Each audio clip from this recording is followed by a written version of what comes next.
महाराष्ट्र सरकारला मी इशारा देतोय की शेतकऱ्याची कर्जमुक्ती लवकर करा, शेतकऱ्याला 50,000 रुपये हेक्टरी लवकर जाहीर करा, नाहीतर मराठवाड्यामध्ये आम्ही रस्त्यावरती उतरल्याशिवाय राहणार नाही.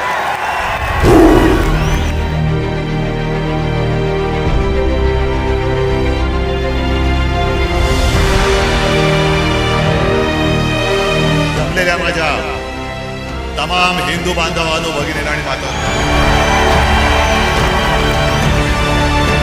जीवाला जीव देणारी माणसं हेच खरं आयुष्यामधलं सोनं असतं.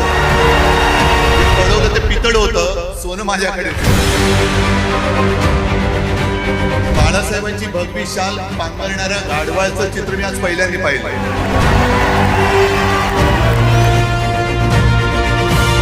कमळाबाईंनी स्वतःची कमळं फुलवून घेतलेत, पण जनतेच्या आयुष्याचा चिखल करून टाकला.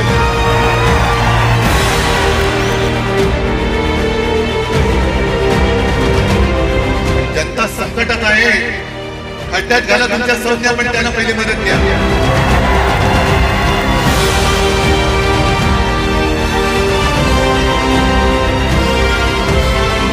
RSSचा हेतू ब्रह्मदेवाचा बाप होण्याचा असेल, पण ब्रह्मदेव नाही झाला, ब्रह्म राक्षस झालेला आहे.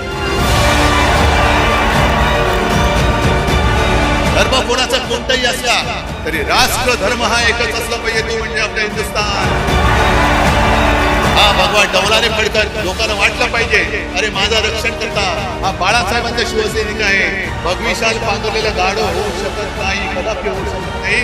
सगळ्यांना धन्यवाद देतो आणि असंच प्रेम कायम पाठीशी असू द्या. धन्यवाद. जय हिंद, जय महाराष्ट्र.